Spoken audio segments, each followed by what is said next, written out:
understand the necessity. Why do you have to repeat that Karen says she hates Ray's dick? Like, why does that have to be repeated? I don't understand that, Robyn. Would you, if you said something about Juan, would you want these women to come on camera and say those things? It's just like Gizelle and Robyn, I don't see how people don't understand that the negativity they bring on this franchise has divided the group. Hey guys, welcome back to my channel, being Simone Mon, and I am Simone, and over here we do a little bit of everything. This is my personal diary, and right now we're going to do a review of one of my favorite Bravo reality shows. I was gonna say Real Housewives and reality at the same time. Yeah, Real Housewives of Potomac. This is episode, I think this is 16, y'all. So we coming on down with the thing. I'm ready to, actually, honestly, we could just like skip the last 3 episodes, except for the one where Candiace proves why her getting her hair pulled and slapped upside the head by Monique was nearly warranted. I ain't gonna say it was appropriate, but the episode where she's jumping over the table and her husband, yeah, them dogs. I record in the morning. If you have animals, you know that dogs bark a lot in the morning. Anyway, let's get to the episode. That's enough. They're killing my judge. Anyway, so the episode opens up with them still having lunch. This is when Karen is reading Gizelle her rights about Jamal living in her phone. No, like really, he lives in your phone. Like, he don't live with you. So, I just find it funny how in her interview look, Gizelle is like, well, Karen never opens up about anything to us, but she wants us to open up about her personal business. I don't find wants me to open up about my personal business. I don't find the parallel. I feel like most of the women share a lot about their relationships in that circle, except for Gizelle. And I said in my last view, if it's because of how things happened with her and Sherman, then I understand why. Because the women were too involved, and eventually, like, it kind of scared their man. But I mean, when you're in a relationship with someone on reality TV, you become fair game. Excuse me. I think that, you know, they're talking, and Karen starts talking about Juan and Robyn's engagement, and I'm like, y'all, these dogs are killing me. I'm like, damn, I thought Karen already knew. I thought Gizelle had already said something to Karen about Juan shopping for a ring and everything. But no, I think that's just generally, I think people who know Robyn and Juan in real life talk about that with them a lot, you know? Like, what y'all doing when y'all getting married again? Because y'all might as well. I do think that her walking in front of a jewelry store, like, that was too much. It's giving very much, this whole scenario is giving Kenya Moore spoiling Cynthia's engagement like 15 minutes before it happened. But really, like, she shouldn't have posted anything about being at a jewelry store or anything like that, because that just is too much. And then she had to explain it and talk about it in front of Robyn. It's just, she should have kept all that off the gram. Robyn says that she's really not concerned.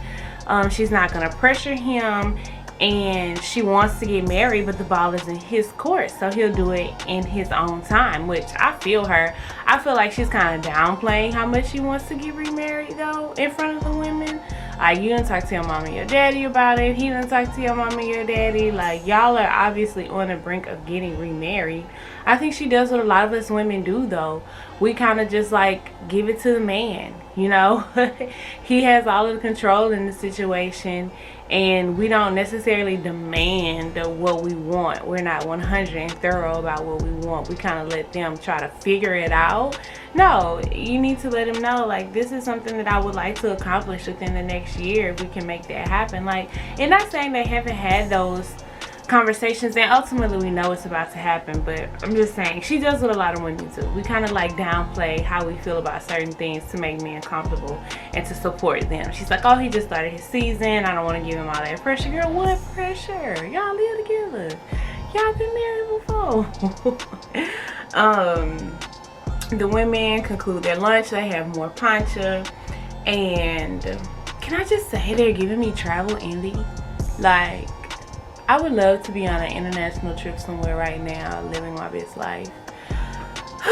So much travel in me. Ashley tells them they're riding the toboggan down, which sounds so fun.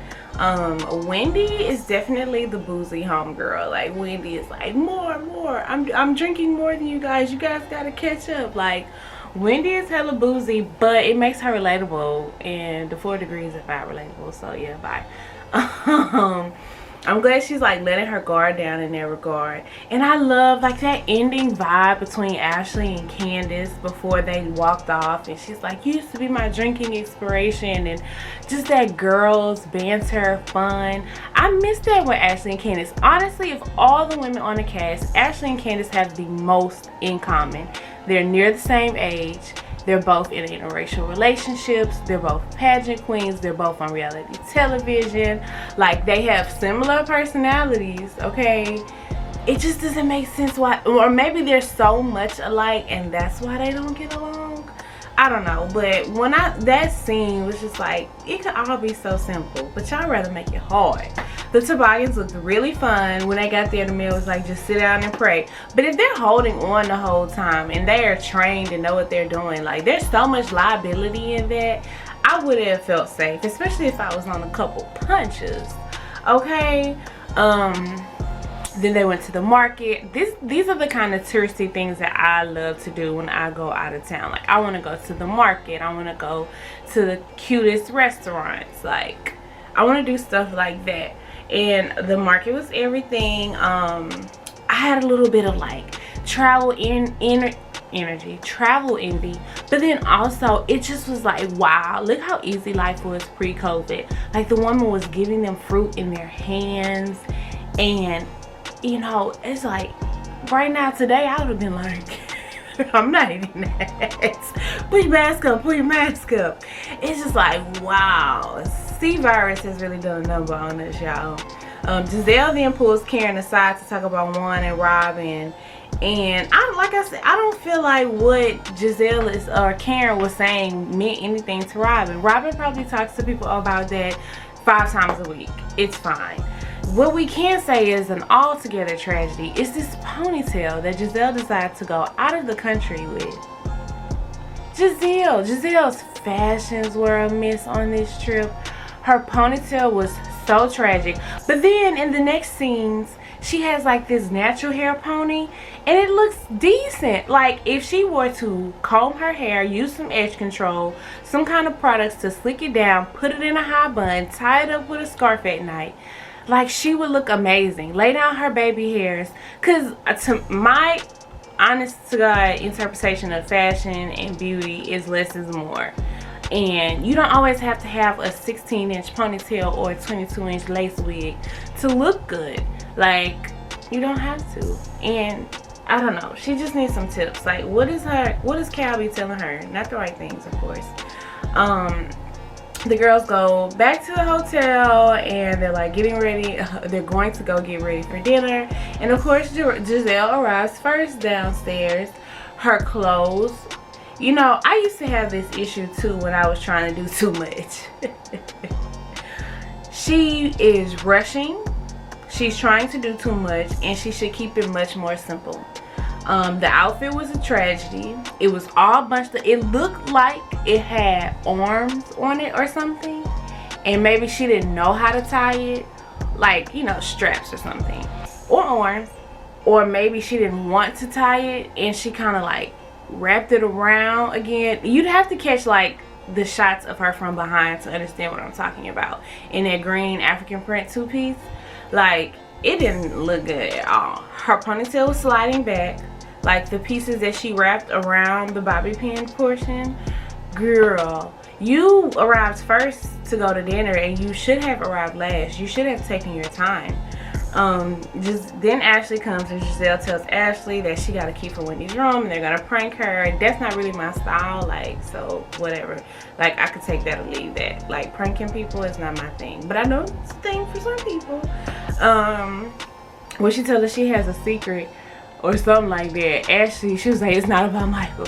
Bitch, that was a deep breath heard worldwide. Okay, Ashley was like, thank God. And then she tells Ashley about wanting a proposal. I don't think she should have told anyone, honestly. But I guess for the sake of the show and storylines, she had to share it with someone.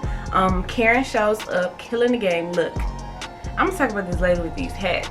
These women wish they looked as good as Karen Hugo. Okay, the Grand Dame is in charge of the girls. Okay. The other women do come down looking nice though. I love what Wendy had on. The jumpsuit was cute with the Gucci belt. Robyn's little jumper was cute. I really liked Robyn's shoes. They were like baby doll socks. I don't know if the sock was attached to the shoe or if the shoe and the sock were sold separately, but it was a look. I really liked it. Candiace looked amazing, of course. Candiace and Monique rival as best dressed on this show, and that just is what it is. But I was watching Karen. Karen is the queen of the MM size, the jumbo size. Like, every bag she has is the huge version.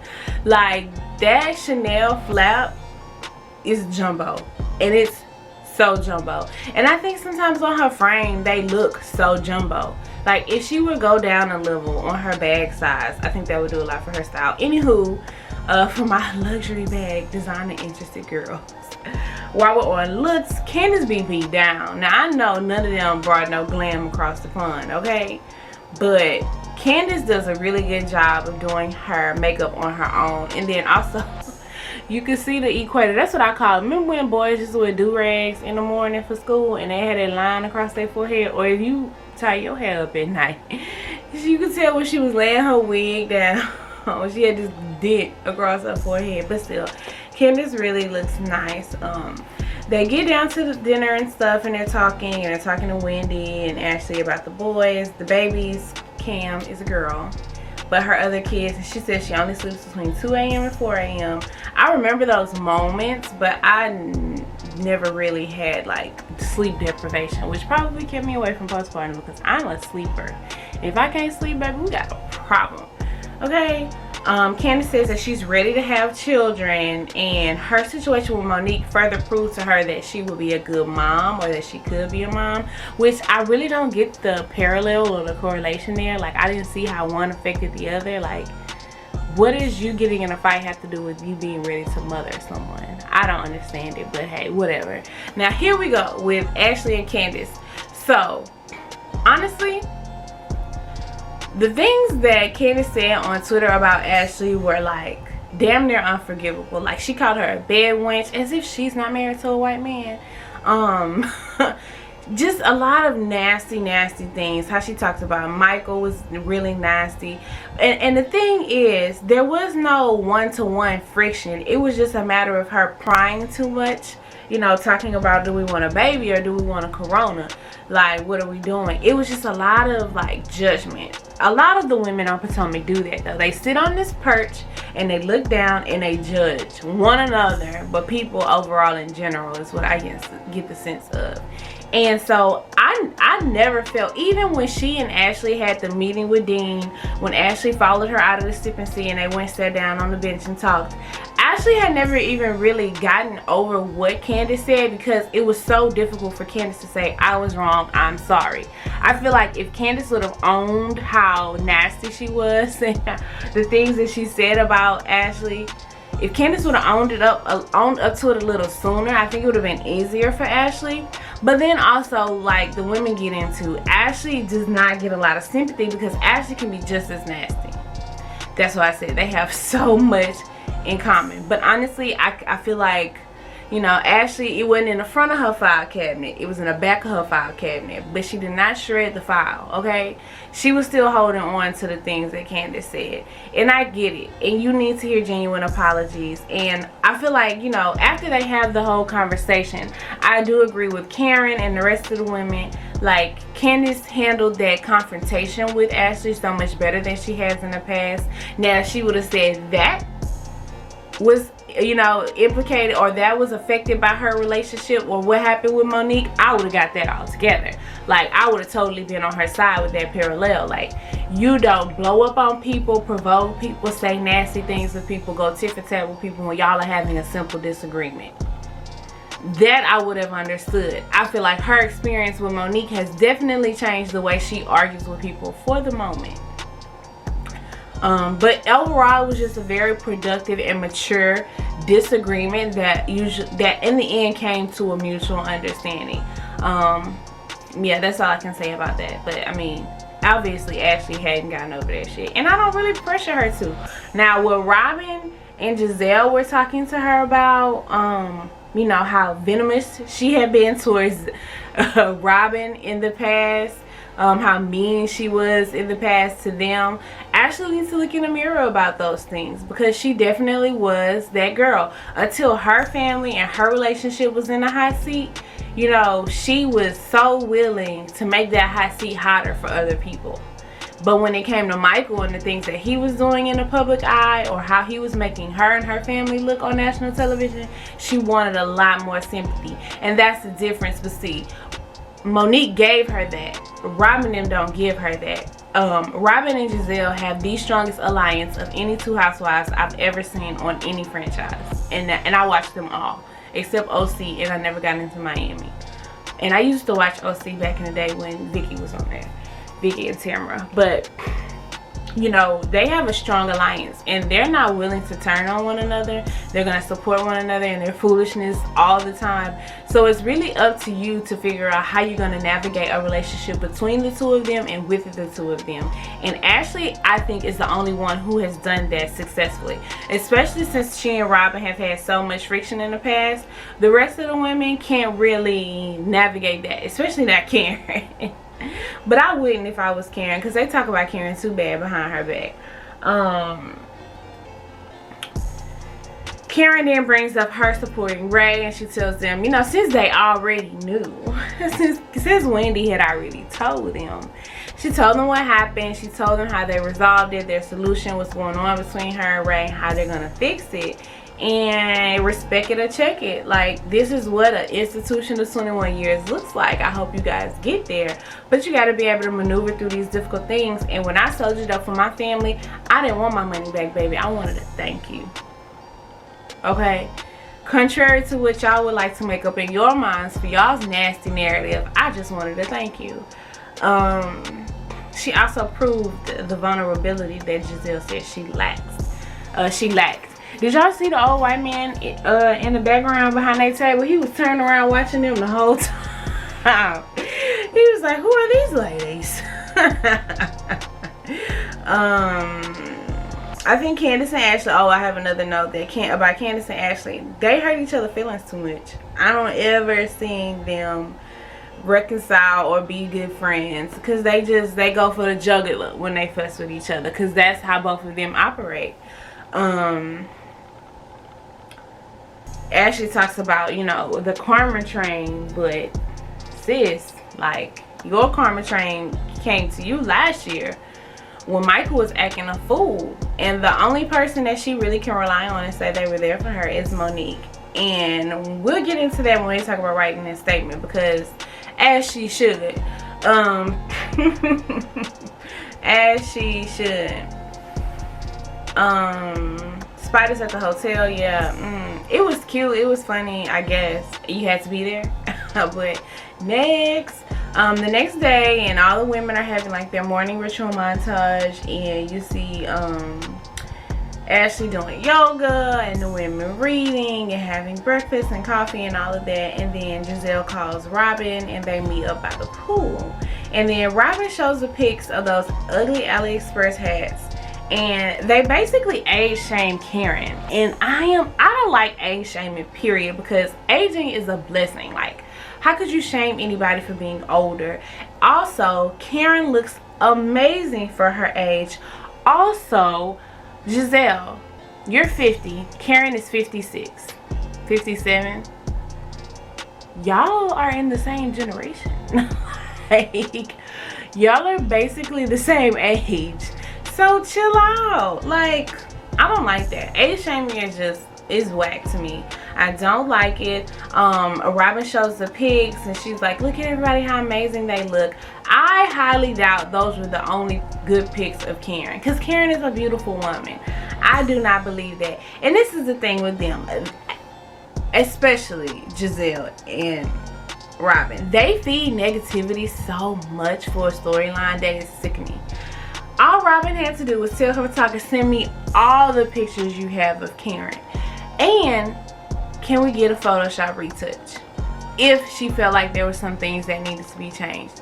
Or what would it have hurt her to put one picture up of Karen? Like, this is not gonna sell. The hats, the fucking hats are trash. Like, who cares? But then at the end of the day, honestly, I don't think, look, Miss Jumbo Chanel, that is Karen Huger, she don't care about being on no website selling no hats. So what, do with that as y'all will. Everybody loves talking about Karen and Ray having sex. Look, being a husband on these Housewives franchise has to be torture, because some of the things these women say is so horrible. Like, I can't even understand the necessity. Why do you have to repeat that Karen says she hates Ray's dick? Like, why does that have to be repeated? I don't understand that, Robyn. Would you, if you said something about Juan, would you want these women to come on camera and say those things? It's just like, Gizelle and Robyn, I don't see how people don't understand that the negativity they bring on this franchise has divided the group, has caused, now I'm not blaming them for Monique putting hands on Candiace, but they very much so instigated and incited that entire situation. And it's so it's more horrible to me than Monique pulling Candiace's hair and whopping her upside the head, because they just don't let it go. You know, Robyn just told Ashley about how she treated her family. Robyn, look what you're doing to Gizelle, to Karen and her family. Like, it's so horrible and so unnecessary. I really hate it. Karen and Candiace meet up, and Karen tells Candiace how proud she is, as we all are. Candiace did what needed to be done, and how she gracefully disagreed and openly apologized with Ashley the night before. Like, I too felt everything Karen was saying. Like, it was beautiful how much maturity she showed at the moment, in the moment, but we know it don't last long. And honestly, Karen was giving her things prematurely, because she gonna try to fight you too, Karen. But yeah, I thought that was a good moment for the Grand Dame. I think Karen has just really pushed through as franchise favorite this year, honestly. She really has. Ashley goes to meet Robyn and Gizelle. I was very confused by the top of the outfit, but she said she had a bathing suit on underneath. I was like, thank God. They asked her how she felt about Candiace, and she ended up telling them that she wrote a statement for Monique. And ears up as soon as they hate Monique, point blank period. Because Monique, even if it isn't like jealousy specifically for Monique, Monique represents a lifestyle and a type of woman and family environment that they both envy. And so they find it difficult to support, rally around anything Monique. Robyn is like, oh, she wants you to assassinate her character. No, she wants me to write down in words my experience with Candiace in a contentious moment. And here's the thing, if you don't want people to be able to reflect or write about the way you acted aggressively and out of turn, then don't act that way. You know, if you don't want people to be able to use your things against you, don't do the things. And that's just what it is. Candiace is very much confrontational. Candiace is very much aggressive, and it's the truth. And Ashley kept saying that I'm not lying. I didn't lie. And it is very much a quid pro quo kind of relationship. I do believe Monique got rid of those tapes of Michael grabbing ass. Ashley even says that her family members wrote statements for them in their legal case when they, you know, the producer or the production assistant had his complaint against Michael. So Monique is being, you know, she's using strategy. She's being strategic. And support, you know, if I support you, I expect the same in return. Don't be upset with Monique because she has an ally in this situation.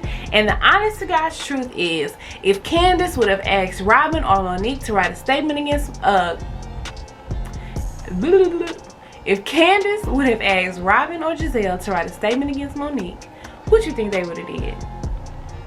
They blew a black ink, number 2 pencil, or should I use a mechanical pencil? You know it. They would have leaped at the opportunity to write something in support of Candiace and against Monique. Ashley brings up the butter knife, and you know, they were so appalled at Candiace at the beginning of the season, and even after the butter knife incident, now they're downplaying it. Oh, you talking about the butter knife? As if it were nothing. And you know, people love to say, well, Candiace told Ashley to get out of her house and she didn't leave. Y'all gotta, come on now. I know we don't like to break the fourth wall, but y'all gotta know how the production works. Production absolutely had everything to do with Ashley going back in that house. I don't care what nobody says. Those producers told her, we need a scene. You need to go back in there. I do not believe Ashley would have gone back in that house unless production would, you know, without production telling her to go back in. I don't. And that's another thing that causes contention. That's another reason why people say that Bravo Andy is toxic to the black female persona on television. I just don't think Ashley is wrong. And then Gizelle is like, well, you know, you and Candiace are never going to be friends. And Ashley is like, well, if that's what Candiace gets from this, then I can't say I'm mad. Me neither. Anyway, this episode was alright. You know, I'm kind of over it. I want to get to the end of the season, and I really want to get to the reunion. So the reunion was shot this past week, and Monique said it was after 11 hours of taping. She slept like a baby. It seems as though she's feeling vindicated in some sort. And then Peach Report Daily on Instagram is saying that it was a season 9 Real Housewives of Atlanta moment. Season 9 Real Housewives of Atlanta reunion moment is when Phaedra got busted for lying and using Portia to manipulate the situation. So we shall see.